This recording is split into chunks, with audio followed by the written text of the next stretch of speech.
क्या भारत की राष्ट्रपति भाजपा की जाल में फंस गई हैं और भाजपाई एजेंडे को आगे बढ़ाने के लिए काम कर रही हैं? भाजपा उन्हें अपने राजनीतिक फायदे के लिए प्रयोग कर रही है क्या? जी हां, भारत की राष्ट्रपति पर बेहद गंभीर आरोप लगे हैं कि वो बीजेपी के लिए काम कर रही है और बीजेपी उनका दुरुपयोग कर रही है। सवाल ये है कि क्या उन्होंने अपने पद की गरिमा को ताक पर रखते हुए और राजनीतिक होने का जो इतिहास रहा है भारत के राष्ट्रपतियों का, उसको छोड़ दिया है? पश्चिम बंगाल की मुख्यमंत्री ममता बनर्जी ने भाजपा और राष्ट्रपति को लेकर बहुत गंभीर टिप्पणियां किया है। वैसे गंभीर टिप्पणियां तो भारत के राष्ट्रपति ने भी पश्चिम बंगाल के मुख्यमंत्री को लेकर किया है और बड़ी गलती का आरोप लगा रही हैं। और शायद इतिहास में पहली बार ऐसा हो रहा है कि कोई राष्ट्रपति मुख्यमंत्री पर ऐसी टिप्पणी कर रही हो, आरोप लगा रही हो और तो और राजनीतिक भाषा का इस्तेमाल नजर आ रहा हो। दरअसल पश्चिम बंगाल में चुनाव होने वाले हैं और चुनाव से पहले ही राष्ट्रपति का पद भी चुनावी मैदान में उतरता या घिसटता हुआ दिख रहा है। एक तरफ बंगाल की सरकार पर राष्ट्रपति का अपमान करने का आरोप लग रहा है, दूसरी तरफ राष्ट्रपति और भाजपा पर राष्ट्रपति के पद के दुरुपयोग का आरोप लग रहा है। दरअसल राष्ट्रपति द्रौपदी मुर्मू पश्चिम बंगाल में एक संथाल आदिवासी सम्मेलन में शामिल होने पहुंची थी, लेकिन कार्यक्रम के दौरान प्रोटोकॉल और व्यवस्था को लेकर विवाद खड़ा हो गया। कार्यक्रम स्थल बदलने को लेकर विवाद पैदा हो गया। राष्ट्रपति नाराज हो गई और बंगाल की मुख्यमंत्री उनका स्वागत करने नहीं आई तो और भी मामला बिगड़ गया। इस मुद्दे पर भारत के प्रधानमंत्री से लेकर गृह मंत्री, उपराष्ट्रपति, भाजपा अध्यक्ष और तमाम लोगों ने ममता बनर्जी पर बेहद गंभीर आरोप लगाए हैं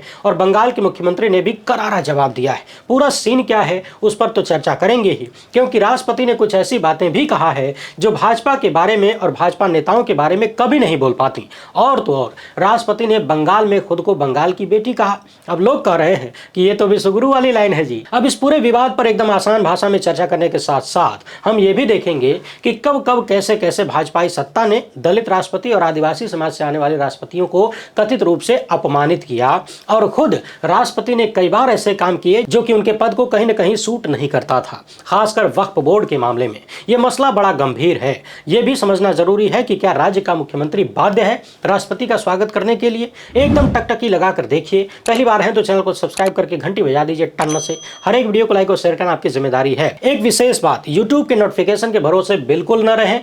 चैनल का नाम लोकहित इंडिया यूट्यूब पर सर्च करके वीडियो देखा करिए। प्रतिदिन कम से कम 2 या 3 वीडियो हम अपलोड करते हैं। आपको पता है कि हम किसी धन्ना सेठ या राजनीतिक दल के दम पर चलते नहीं, तभी आपके मुद्दों पर खुल के बात हो पाती है। हमारा काम पसंद आता हो तो इसके QR कोड या फिर मोबाइल नंबर का प्रयोग करते हुए जो भी हो सके आर्थिक सहयोग भेजने का प्रयास जरूर करें। बहुत बहुत धन्यवाद। वैसे तो अमृतकाल में एक बात सबको पता हो चुकी है कि अब भाजपा और सरकार में कोई अंतर नहीं है। कौन सा कार्यक्रम सरकारी है, कौन सा भाजपा का, नरेंद्र मोदी और उनके नेता पता ही नहीं चलने देते। साथ ही साथ कोई भी संवैधानिक पद ऐसा नहीं बचा है जो मोदी शाह की राजनीति से इतर हो। चाहे बात राज्यपाल की कर लीजिए, चाहे राष्ट्रपति की, और अब तो न्यायपालिका में बैठे हुए तमाम बड़े बड़े मिलाड लोग भी राजनीति करते हुए नजर आते हैं। आए दिन यहाँ वहाँ भाजपाइयों के साथ हलवा पूड़ी खाते हुए नजर आते हैं। लेकिन अभी पश्चिम बंगाल में जो मामला हुआ है यह अपने आप में ऐतिहासिक हो गया। वैसे तो लंबे वक्त से हमने देखा है कि कैसे तमाम राज्यों के राज्यपाल भाजपाई लाइन को फॉलो करते हुए दिखते हैं और उन्हें भाजपा का एजेंट बुलाया जाता है। हाल ही में हमने देखा चुनावी मौसम में बंगाल का राज्यपाल बदल दिया गया और भाजपाई सत्ता ने घोर विवादित राज्यपाल RN रवि को बंगाल की जिम्मेदारी भी सौंप दिया तमिलनाडु के साथ साथ। मगर अभी राष्ट्रपति वाला मामला जो हुआ है इसने नया विवाद खड़ा कर दिया है। दरअसल पश्चिम बंगाल में एक आदिवासी सम्मेलन होने वाला था। राष्ट्रपति बंगाल पहुंची, लेकिन मुख्यमंत्री एयरपोर्ट पर उन्हें रिसीव करने नहीं पहुंची। साथ ही साथ राज्य सरकार का कोई वरिष्ठ मंत्री भी नहीं मौजूद था। अब ये बात राष्ट्रपति को अच्छी नहीं लगी। इसी के साथ एक और मसला हो गया। जहां पर यह कार्यक्रम होने वाला था, आरोप है कि बंगाल सरकार ने अंतिम समय पर कार्यक्रम स्थल को बदल दिया। अब आगे की बात सुनिए। राष्ट्रपति के अनुसार बंगाल प्रशासन ने कहा कि पहले जहां कार्यक्रम होने वाला था, यानी जो मूल स्थल था, वो जगह कंजेस्टेड है, सुरक्षा के इंतजाम नहीं है। इन सारी चीजों का हवाला देते हुए जगह बदली गई। मगर राष्ट्रपति दूसरी जगह पर भी पहुंच गई, ये देखने के लिए कि आखिर जगह बदलने की नौबत क्यों आई, क्या समस्या थी। और वहां पर पहुंच के भारत के राष्ट्रपति ने जो कहा है उसको जरा पहले सुन लीजिए, फिर देखेंगे कि बंगाल के मुख्यमंत्री ने कैसा करारा जवाब दिया है।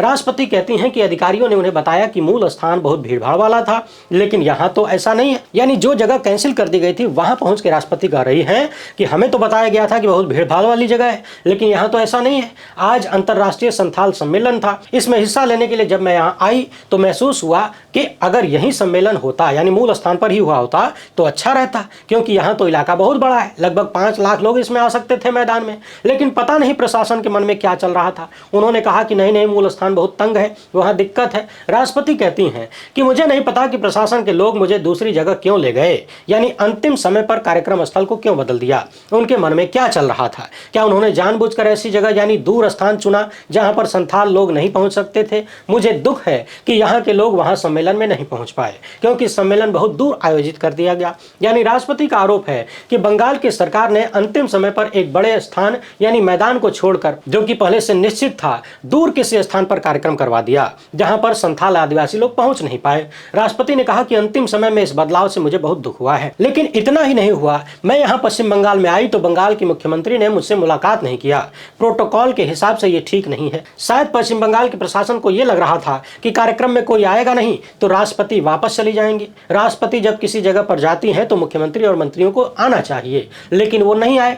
अगली लाइन जो राष्ट्रपति ने बोला है, इस पर लोग कह रहे हैं कि ये तो विश्वगुरु की भाषा है। ममता सरकार पर हमला करते हुए राष्ट्रपति ने कहा कि मैं भी बंगाल की बेटी हूं। अब याद करिए, हमारे विश्वगुरु भारत ही नहीं, दुनिया के किसी भी कोने में चले जाएं तो वहां से अपना कोई ना कोई रिश्ता ढूंढ ही लेते हैं। कुछ नहीं मिलता है तो जानवरों से ही रिश्ता बना देते हैं, लेकिन बनाते जरूर हैं। हर जगह से उनका बहुत पुराना नाता होता है। अब राष्ट्रपति ने भी खुद को बंगाल की बेटी कह दिया है। बाकी आप लोग इंटरनेट पर ढूंढते रहिए कि वो कहां की बेटी हैं। लोग कह रहे हैं कि ये तो राजनीतिक भाषा हो गई, वो भी विश्वगुरु स्टाइल में। राष्ट्रपति ने कहा कि ममता मेरी छोटी बहन है, मुझे नहीं पता कि वो मुझसे नाराज है या नहीं, लेकिन मेरे साथ ऐसे ऐसे हुआ है। फिर क्या था, इसके बाद तो पूरा भाजपा तंत्र ही उतर गया मैदान में। भाजपाई तंत्र को सुन लीजिए, फिर ममता बनर्जी ने जो जवाब दिया है उसको देखेंगे। भारत के प्रधानमंत्री ने इस पूरे घटनाक्रम पर टिप्पणी करते हुए कहा कि यह बेहद शर्मनाक और अभूतपूर्व है।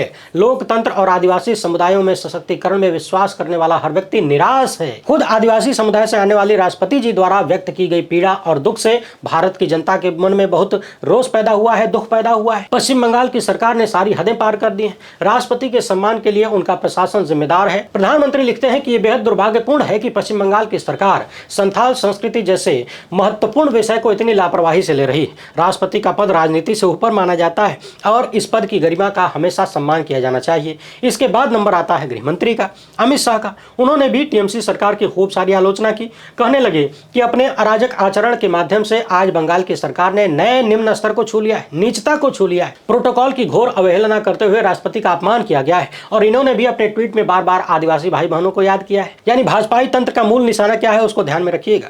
भारत के उपराष्ट्रपति ने भी इस मामले में टीएमसी सरकार की आलोचना किया। उन्होंने कहा कि राष्ट्रपति का पद हमारे गणतंत्र का सर्वोच्च संवैधानिक पद है, इन्हें हमेशा वही गरिमा, प्रोटोकॉल और सम्मान मिलना चाहिए जिसका वो हकदार है। पश्चिम बंगाल में जो हुआ ये भारी चूक है। भाजपा अध्यक्ष से लेकर तमाम लोगों ने इस मामले पर टिप्पणी की और भाजपा नेताओं की टिप्पणियां सुनकर ऐसा लग रहा है कि आदिवासियों के सम्मान के लिए और खासकर आदिवासी समुदाय से आने वाले राष्ट्रपति के सम्मान में ये लोग कैसे क्या कर जाएंगे। लेकिन खुद कितना सम्मान करते हैं उन्हीं आदिवासियों का, उस पर आने से पहले पश्चिम बंगाल के मुख्यमंत्री की बातें सुन लीजिए। पश्चिम बंगाल में एसआईआर के दौरान मनमाने ढंग से नाम काटे जाने का विरोध लगातार मुख्यमंत्री कर रही हैं और उसी मंच से ही उन्होंने राष्ट्रपति को जवाब दिया और सीधे सीधे कह दिया कि भारतीय जनता पार्टी बंगाल को बदनाम करने के लिए राष्ट्रपति पद का दुरुपयोग कर रही है। ममता बनर्जी का कहना है कि भारतीय जनता पार्टी संविधान को कहां लेकर चली गई है। अब इन्होंने राष्ट्रपति को भी भेज दिया भाजपा की राजनीति को बढ़ावा देने के लिए और भाजपा के एजेंडे को पूरा करने के लिए। मुझे बेहद खेद है राष्ट्रपति महोदया, मैं आपका बहुत सम्मान करती हूं, लेकिन आप भाजपा की जाल में फंस गई हैं। और ये जो आरोप लगा रही हैं कि लोगों को संथाल सम्मेलन में भाग लेने से रोका गया, व्यवस्था में कमी रही, ये सब निराधार है, क्योंकि राज्य सरकार इस कार्यक्रम की आयोजक थी ही नहीं। यानी भारत की राष्ट्रपति ने राज्य सरकार पर आरोप लगाया, लेकिन राज्य के मुख्यमंत्री का कहना है कि इस कार्यक्रम का आयोजन हमारे अंतर्गत नहीं था। और तो और ममता बनर्जी ये भी कह रही हैं कि राज्य सरकार को तो इस कार्यक्रम की जानकारी भी नहीं थी। हमें जानकारी मिलती है कि कब आना है, कब जाना है, तो हम यथासंभव व्यवस्था करने की कोशिश करते हैं, लेकिन अगर कोई हर दिन आता रहेगा, यानी आप रोज रोज पश्चिम बंगाल आते जाते रहेंगे, तो मैं बार बार आपके सामने उपस्थित नहीं हो सकती हूँ। क्या हमारे पास और कोई काम नहीं है? क्या हमें हर समय आपके पीछे पीछे घूमना पड़ेगा? अरे साल में एक बार आइए, मैं आपको लेने आऊंगी, पूरा सम्मान मिलेगा। लेकिन अगर आप साल में 50 बार आएंगे तो मेरे पास हर जगह उपस्थित होने का टाइम नहीं है और भी काम है। मुख्यमंत्री ने कहा कि आप भाजपा की प्राथमिकता हो सकती हैं, लेकिन मेरी प्राथमिकता आम जनता है। ममता बनर्जी ने साफ साफ लिखा है कि अंतर्राष्ट्रीय संथाल परिषद एक निजी संगठन है, प्राइवेट संगठन है, और इसने सिलीगुड़ी में सम्मेलन आयोजित किया था जिसमें राष्ट्रपति को बुलाया गया था। कार्यक्रम से पहले जिला प्रशासन ने राष्ट्रपति सचिवालय को बताया कि आयोजकों की तैयारी पूरी नहीं है। यानी जो प्राइवेट संगठन है वो आयोजन पूरी तरह से कर नहीं पाया है और सुरक्षा को लेकर भी चिंता है। तो राष्ट्रपति सचिवालय की टीम ने 5 मार्च को मौके पर पहुंचकर वहां की व्यवस्थाओं को चेक किया, उसकी कमी के बारे में बताया। फिर भी कार्यक्रम समय पर हुआ। राष्ट्रपति का स्वागत विदाई सिलीगुड़ी के मेयर, दार्जिलिंग के डीएम और पुलिस कमिश्नर ने किया। कार्यक्रम की आधिकारिक सूची और मंच योजना में मुख्यमंत्री का नाम भी शामिल नहीं था, इसलिए राज्य सरकार का कहना है कि जिला प्रशासन की तरफ से कोई प्रोटोकॉल नहीं तोड़ा गया। बीजेपी इस मामले को अपने राजनीतिक एजेंडे के लिए इस्तेमाल कर रही है, जो कि दुर्भाग्यपूर्ण है। अब समझने वाली बात यह है कि क्या राष्ट्रपति का स्वागत करने के लिए मुख्यमंत्री का होना जरूरी है? तो जानकारी के अनुसार जो प्रोटोकॉल कहता है वो ये है कि अगर मुख्यमंत्री नहीं जा सकते हैं तो फिर उन्हें किसी मंत्री को भेजना चाहिए, यानी मंत्री का नाम मनोनीत करना चाहिए। लेकिन पश्चिम बंगाल में इस बार वो भी नहीं हुआ। तमाम राज्यों में बार बार देखा गया है कि देश के राष्ट्रपति हो, प्रधानमंत्री हो या उपराष्ट्रपति हो, उनके आने पर यदि मुख्यमंत्री उपलब्ध नहीं हो सकते तो किसी मंत्री को भेज दिया जाता है। लेकिन बंगाल में इस बार ऐसा नहीं हुआ और वहां की मुख्यमंत्री का आरोप है कि यह कार्यक्रम सरकार का नहीं था बल्कि एक निजी संगठन का था और भाजपा इस पूरी घटना को अपनी राजनीति के लिए प्रयोग कर रही है। अब समझने वाली बात यह है कि क्या सच में भारत की राष्ट्रपति भाजपा के चंगुल में फंसी हैं, जैसा आरोप बंगाल के मुख्यमंत्री ने लगाया है? क्या भाजपा राष्ट्रपति का राजनीतिक प्रयोग कर रही है? और जहां तक भाजपा के लोग राष्ट्रपति, खासकर आदिवासी समुदाय से आने वाले राष्ट्रपति के सम्मान की बात कर रहे हैं, तो आपको जरा याद दिला दें, 10 दिसंबर 2020 को देश में नए संसद भवन की भूमि पूजन होना था। उस वक्त राष्ट्रपति थे रामनाथ कोविंद, जो कि दलित समुदाय से आते थे। पार्लियामेंट के 3 प्रमुख अंग होते हैं, तीनों को मिलाकर पार्लियामेंट बनता है। सबसे पहले राष्ट्रपति, इसके बाद लोकसभा और राज्यसभा। इतना तो जनसामान्य को भी मालूम है कि राज्यसभा और लोकसभा से पास होने वाला कोई भी बिल राष्ट्रपति के हस्ताक्षर के बिना कानून नहीं बनता और केंद्र की सरकार के हर फैसले पर अंतिम हस्ताक्षर राष्ट्रपति का ही होता है। यानी संसद के मामले में राष्ट्रपति की भूमिका बहुत बड़ी है और यदि संसद भवन का निर्माण हो रहा हो तो राष्ट्रपति को किनारे लगा दिया जाए, इससे ज्यादा अपमान क्या हो सकता है? लेकिन भूमि पूजन प्रधानमंत्री मोदी करते हैं, राष्ट्रपति को इस कार्यक्रम में बुलाया भी नहीं गया। यही मामला उद्घाटन के समय में भी था। साल 2023 में नए संसद भवन का उद्घाटन हुआ। उस समय भारत की राष्ट्रपति द्रौपदी मुर्मू जी बन चुकी थी, लेकिन उद्घाटन प्रधानमंत्री मोदी ने किया। राष्ट्रपति को इस कार्यक्रम से दूर रखा गया। सवाल है कि क्या ऐसा इसलिए किया गया क्योंकि राष्ट्रपति आदिवासी समुदाय से थी? क्या उनके आदिवासी समुदाय से होने के कारण नरेंद्र मोदी ने उनको इस कार्यक्रम में नहीं बुलाया? और एक राष्ट्रपति दलित समुदाय से थे, इसलिए भूमि पूजन में नहीं बुलाया। इसी तरह से आप राम मंदिर के कार्यक्रम को भी याद करिए। जब भूमि पूजन करने की बात आई तो प्रधानमंत्री मोदी ने किया और दलित समुदाय के राष्ट्रपति रामनाथ कोविंद को बुलाया भी नहीं गया। उस वक्त बहाना दिया गया कि कोविड चल रहा है, यानी देश भर के लोगों को बुला लिया, कोविड नहीं हुआ। लेकिन दलित समुदाय से आने वाले राष्ट्रपति पहुंच जाते तो सबको कोविड हो जाता। मानो कोविड का पूरा टेंडर वही लेकर घूम रहे थे। इसके बाद राम मंदिर के प्राण प्रतिष्ठा कार्यक्रम की बात आई, तब राष्ट्रपति द्रौपदी मुर्मू थी, उसमें भी इन्हें नहीं बुलाया गया। तब तो कोविड भी नहीं था, जबकि बड़ी संख्या में इस कार्यक्रम में साधु संत, बिजनेसमैन, कलाकार और राजनीतिक लोगों को बुलाया गया, लेकिन आदिवासी समुदाय से आने वाले राष्ट्रपति को नहीं बुलाया गया। विपक्षी दल और तमाम संवैधानिक विशेषज्ञ सवाल उठाते रहे, आलोचना होती रही, मगर भाजपाई तंत्र को कोई फर्क नहीं पड़ा। लेकिन आप तो जानते हैं, चुनाव के समय जिसका वोट लेना होता है, बीजेपी को उन लोगों की बहुत चिंता होने लगती है। वैसे इन मामलों में माननीय राष्ट्रपति जी के कार्यों को भी याद कर लेना चाहिए, क्योंकि ममता सरकार पर आरोप लगाते हुए उन्होंने कुछ बेहद महत्वपूर्ण बातें कहा है। उन्होंने कहा कि हमारे पूर्वजों ने सिखाया है कि हिंदू, मुस्लिम, सभी जाति धर्म के लोग, हर तरह के लोग एक दूसरे का सम्मान करें और करते हैं। ये देश सबका है, ये प्रदेश सबका है, मिलजुल कर रहना है, मिलजुल कर त्योहार मनाना है, मनाना चाहिए। तो सवाल ये है कि मैडम यही बातें भाजपा और आरएसएस के लोगों के लिए क्यों नहीं बोल पाती? हिंदुत्ववादी संगठनों, जो नफरती चिंटुओं का संगठन है, उनके बारे में क्यों नहीं बोल पाती?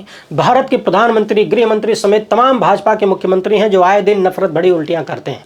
वहीं बगल में ही असम के मुख्यमंत्री हेमंता बिस्वा शर्मा मुसलमानों के खिलाफ क्या क्या नहीं बोलते। और राष्ट्रपति महोदया जिस राज्य से आती हैं, उसी राज्य में अल्पसंख्यकों के खिलाफ कितना गंभीर माहौल बनाया जा चुका है, किस तरीके से पूरी व्यवस्था नफरती संगठनों ने कब्जा लिया है, उस पर क्यों नहीं बोलती? खुद ममता बनर्जी ने भी कहा है कि जहां तक बात आदिवासियों की है तो देश भर में आदिवासियों पर कितने अत्याचार हो रहे हैं, इनको बोलना चाहिए उस पर। और याद करिए, हाल ही में वक्फ बोर्ड का मामला आया था। तमाम मुस्लिम संगठनों ने राष्ट्रपति महोदय से अपील किया कि नए कानून को मंजूरी देने से पहले कृपया एक बार, बस एक बार हमसे मुलाकात कर लीजिए, हमारी बात सुन लीजिए, मुलाकात का समय दे दीजिए। लेकिन मैडम ने मुलाकात का टाइम नहीं दिया, जबकि आज कह रही है कि यह देश सबका है, हिंदू मुसलमान सबको मिलजुल कर रहना चाहिए। सवाल है कि मैडम, आप देश के मुसलमानों की भी राष्ट्रपति हैं कि नहीं? यदि हैं तो देश की 20 करोड़ आबादी को आप इस तरह से नजरअंदाज कैसे कर सकती थी? उनकी बात मानना, न मानना, इनकार कर देना अलग बात थी, कम से कम मिल तो लेती। उन्हें इस बात का एहसास तो होता कि राष्ट्रपति हमारी भी हैं। लेकिन मुलाकात भी न करके आपने क्या देश के 20 करोड़ मुसलमानों का दिल नहीं तोड़ा? देश भर से सत्ता के करीबी सेठ लगातार जंगलों को काट रहे हैं और सरकारें कटवा रही और अपना धंधा सेठ लोग बढ़ा रहे हैं। जंगल कटने में सबसे पहले नुकसान होता है आदिवासियों का, प्राथमिक नुकसान उनका होता है। उनका जल जंगल जमीन छीन लिया जाता है और बहुतों को तो मौत नसीब होती है। आदिवासियों के लिए जो लड़ने वाले लोग होते हैं उन्हें भी अलग अलग तरीके से आरोप लगाकर जेलों में डाल दिया जाता है ताकि सेठ लोग जंगलों को काट सकें, कोई बाधा ना आए। किसी को आतंकवादी तो किसी को उग्रवादी बता दिया जाता है, नक्सली भी बता दिया जाता है। न जाने कितने आदिवासी कार्यकर्ता जेलों में सड़ रहे हैं। संभवतः कुछ समय पहले मैडम ने ही इन चीजों को लेकर चिंता जताया था कि देश की जेलों में बहुत सारे ऐसे लोग हैं। तो फिर आदिवासी समुदाय को आपके राष्ट्रपति होने का क्या लाभ है? एनसीआरबी की इस रिपोर्ट को देखिए, पता चलता है कि देश में आदिवासियों के खिलाफ कैसा माहौल है। 2023 की रिपोर्ट बताती है कि अनुसूचित जनजातियों के खिलाफ अपराधों में 29% की वृद्धि हुई। सबसे ज्यादा प्रभावित राज्य मणिपुर है। और याद करिए, मैडम की राष्ट्रपति रहते हुए ही मणिपुर कितने सालों से जल रहा है। आदिवासी निशाने पर हैं, न जाने कितने मार दिए गए, कितनी महिलाओं की अस्मत लूटी गई, बच्चों की हत्या हो गई। यदि हम 2014 के बाद की बात छोड़ भी दें, खाली इतना देखें कि जब से मैडम आदिवासी समुदाय से होते हुए राष्ट्रपति बनी हैं, तब से देश में आदिवासियों का हाल क्या है, तो भी आंकड़े बहुत डरावने हैं। पता चलता है कि एसटी समुदाय के खिलाफ अपराधों में बहुत बड़ी बढ़ोतरी हुई है। ये वाली रिपोर्ट बताती है कि दलितों के खिलाफ अत्याचार के मामले में उत्तर प्रदेश सबसे आगे है और अनुसूचित जनजातियों के खिलाफ अपराध में मध्य प्रदेश सबसे आगे है। और इन दोनों ही राज्यों में दशकों से भाजपा की सरकार है। अब आप दर्शक याद करिए, मध्य प्रदेश में एक आदिवासी व्यक्ति पर पेशाब करने का वीडियो सामने आया, आपने भी देखा ही होगा। आरोप लगा कि पेशाब करने वाला भाजपाई नेता था। छत्तीसगढ़ के बस्तर में ऑपरेशन कागर और विस्थापन चला। सुरक्षा बलों के कार्रवाई के दौरान ढेर सारे आदिवासियों के मारे जाने और गांवों के जलने की खबर सामने आई। आदिवासियों के मानवाधिकारों के घोर उल्लंघन की बात हुई। छत्तीसगढ़ के नारायणपुर में आदिवासी ईसाइयों पर हमले हुए।